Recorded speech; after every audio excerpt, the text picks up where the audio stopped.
ऊपर रास्ता जाने का है। तो जब दरवाजा उन्होंने दे दिया तो गोस्वामी जी महाराज ऊपर चले गए और ऊपर जाकर के एक मैदान, सफेद, बिल्कुल एकदम सफेद मैदान, यानी जैसे कि बर्फ की सिल्ली, बिल्कुल एकदम से सिल्ली सिल्ली बर्फ ही है, बिल्कुल सफेद। उस पर खड़े हो गए और वहां से देखते, तो ये बहुत ऊंची मंजिल है, तो नीचे का सब दिखाई देगा, यानी तीनों लोगों का जो कुछ भी होगा सब दिखाई देता है।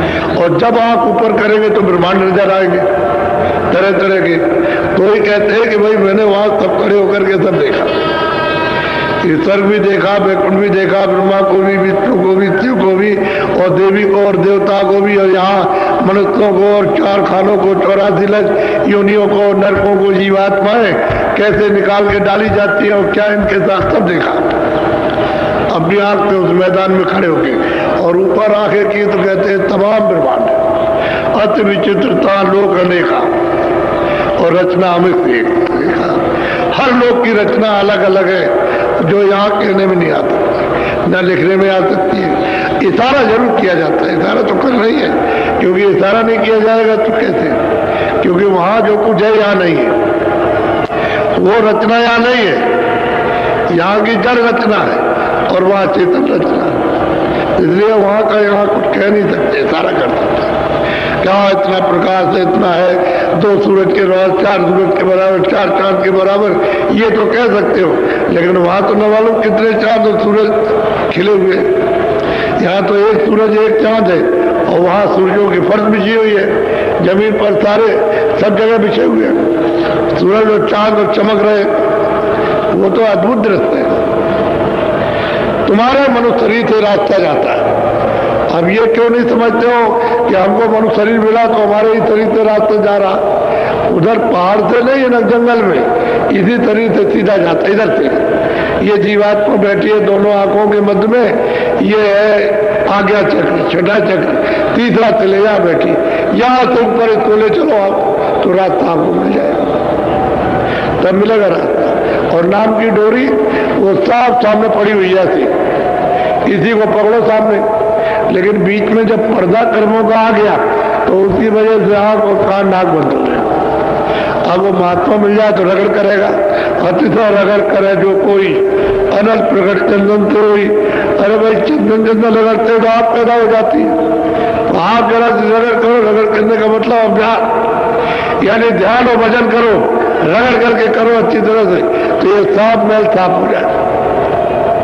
तो जो बताते हैं, जो कर लेते हैं वो कर लेते हैं, उनको हो जाता है, जो नहीं कर पाते नहीं कर पाते। अब ये थोड़ी कि सबको बताया सब कर लेंगे।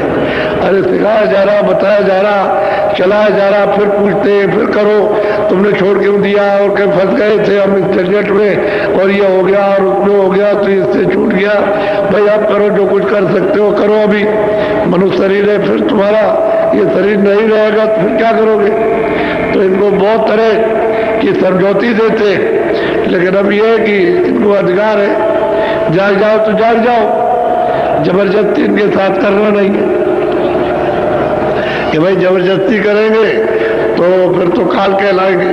तो प्रेम प्यार के साथ इनसे कहते हैं भाई कर लो भजन को, फिर ये समय नहीं मिलेगा और तुम जीवात्मा को जल्दी यहाँ से निकाल चलो, जन्म मरण टूट जाए तुम्हारा। तो जो होश में आ जाते हैं, जो विवेक विचार में कर लेते हैं, बाकी सब रह जाते हैं। बोलो। जैसे मंदिर दीप के मारा ऐसे ज्योति हो तो। गोस्वामी महाराज बहुत भारी मंदिर है, उसको मंदिर ना कहो किला कहो, बड़ा भारी किला है। और कहते हैं उन्होंने प्रमाण दिया कि जैसे बहुत भारी मंदिर संसार से बड़ा, वो जिस मंदिर में वो रहते हैं वो संसार से बड़ा है, सारे विश्व से बड़ा, स्वर्ग से भी बड़ा और वैकुंठ से भी बड़ा है, उससे बड़ा मंदिर, उसमें वो बैठे हुए कहते हैं ऐसे दिखाई देते हैं जैसे ज्योत हो तो जाना, जो जल रही है, रूप ही उनका यही है। और दूसरा कोई रूप का प्रमाण नहीं दे सकता कि है वही रूप, ज्योति जल रही जलना, वो कभी बुझता नहीं, उसमें तेल नहीं पड़ता ना, उसमें मतलब कोई बाती कोई रुई की पड़ती है, वो तो जल रहा है।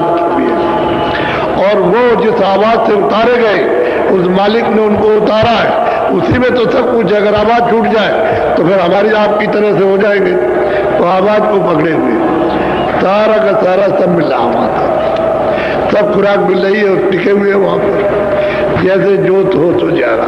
जैसे मंदिर में दरवाजा होता है ऐसे बड़ा विशाल फाटक है, उसमें बैठ करके दिखाई देता है। अब वो कहने में नहीं आता, वो देखने में तो आता है कि कितना बड़ा, कितना चमकता, कितना चमकता है और कितनी रोशनी और कैसा रूप है, ये तो आता, लेकिन आपको वर्णन करने में नहीं आएगा क्योंकि वो चीज यहाँ है नहीं। बोलो। 7 दीप पृथ्वी नौखंडा गगन आकाश सकल ब्रह्मांड। अब वो कहते हैं 7 दीप नौखंड, और ये जितना भी ब्रह्मांड है ये सब हमने अपनी आंख से सब देखा। वही राजापुर में रहने वाले तुलसीदास जी महाराज, उन्होंने सब देखा अपने घर में रह करके। ये तो जब पूरा काम कर लिया तब गए, तब बाहर निकले, नहीं तो घर ही में रहे, बाहर नहीं गए थे। तो आप लोग ऐसा क्यों नहीं समझते? भाई उनको अधिकार हो गया कि घर में रहो, चाहे बाहर जाओ, घर में भी रहो, सब घर में रहते हैं। अरे इक्के दुक्के बाहर गए होंगे, बाकी तो सब गृहस्थी में रह करके ही बताया। इक्के दुक्के और चले गए, लेकिन मर्जी है कि घर रहो या बाहर रहो, चाहे वन में जाओ चाहे घर में रहो, उसमें कोई नुकसान नहीं। अब उनकी इच्छा होगी उस समय पर तो चले गए। अब वो कहते हैं देखो सकल ब्रह्मांड हमने देखे ऊपर चढ़कर, और उस ईश्वर का साक्षात्कार किया जो खुदा है, जो गॉड है, उसका दर्शन किया अपनी आंख से। और तुम भी इसी तरह से दर्शन करना जैसे मैं कर रहा हूं। तुम भी ऐसे अभ्यास करो, साधन भजन ऐसे करो, तुम्हारी आंख खुल जाएगी। साधकों को भी बता रहे हैं कि जो हमने किया, और अपना बता रहे हैं कि देखो हमको ये मिला। बोलो। चढ़ी गई सूरत अगम ठिकाना, ये लखी नैना पुरुष पुराना। भाई सूरत ऊपर चढ़ गई ऊपर। अब चली गई मतलब ये ऊपर की चढ़ती चली जाती है। अब वो देखती जाती है तो ब्रह्म का भी साक्षात्कार, बाहर ब्रह्म का भी साक्षात्कार, समझ गए? ये देखती जाती है, सब ब्रह्मांडों को देखती है। उधर तो बहुत ब्रह्मांड ऐसे ऐसे एक कण में कितने ब्रह्मांड समाये, वो तो वहां देखने को मालूम होता है। और रचना कितनी अद्भुत अद्भुत है। एक तालाब छोटा सा जिसको कहे बहुत छोटा, और सारा विश्व उससे बहुत बड़ा। बड़े बड़े तालाब, बड़ी बड़ी नदी, ऐसी ऐसी नदियां हैं कि मालूम होता है कि सारा एक ही पार्ट है विश्व का। ऐसी ऐसी नदियां, अरे भाई ये तो बूंद भर है, आपका देश तो एक बूंद का है और उधर तो अपार है। कहते हैं हमारे हृदय के अंदर के नेत्र खुल गए, हृदय की आंख खुल गई जो दोनों आंखों के बीचों बीच थी, जीवात्मा की आंख खुल गई और हम चढ़ करके देखा पुराना पुरुष आदि का, हमने उसको लिखा। गोस्वामी जी महाराज ये कहते हैं, और आप रामायण को सुनते समझते ही नहीं हो। अब तो मतलब है नशा करके रामायण पढ़ते हो, नशा करके कीर्तन करते हो। कहाँ आपको बताया? उल्टा काम कर रहे हो, सीधा कोई नहीं। अरे जीवात्मा की कुछ विचारी की गति करना चाहिए, वो तो कुछ समझ में आया नहीं। और जो बताया था भाई संतों की खोज करना उसी रामायण में, वो तो किया नहीं, और वो उल्टा काम करने लगे। और कहते हो भाई भगवान को मानते हैं, हम राम को मानते हैं, हम रामायण को मानते हैं, हम लोग किसी को नहीं मानते। धोखा हो गया। श्वेत बरन वह श्वेत ईसाई, वह संतन ने सूरति समाई। अब कहते हैं सत्य देश में जब पहुंचे, वहां जो आद पुरुष जहां से हम आए, तो श्वेत वर्ण है, श्वेती है, सब कुछ श्वेत है, रेता रेता, उसका जरा जरा सा रेता सफेद है, और इतना सफेद है कि यह सफेदी है ही नहीं। इतना वो कपड़ा सफेद हो गया कुछ नहीं, इतना वो सफेद है वो, और श्वेत ही उसका रूप है। और वहां सब संत वहां पहुंचते हैं, उनका दरबार वही लगता है उस सत्य देश में, और वहां से आते हैं और आगे जाएंगे वो अलग लोक में, फिर अगम लोक में आगे चल करके वो मतलब अनामी धाम, वहां स्वतंत्रता रहती है। पहुंचना तो यहीं तक है, और बाकी जब जगह सब जगह जा सकते हैं, उसमें कोई बात नहीं। बड़े तो है लेकिन रोक टोक नहीं है।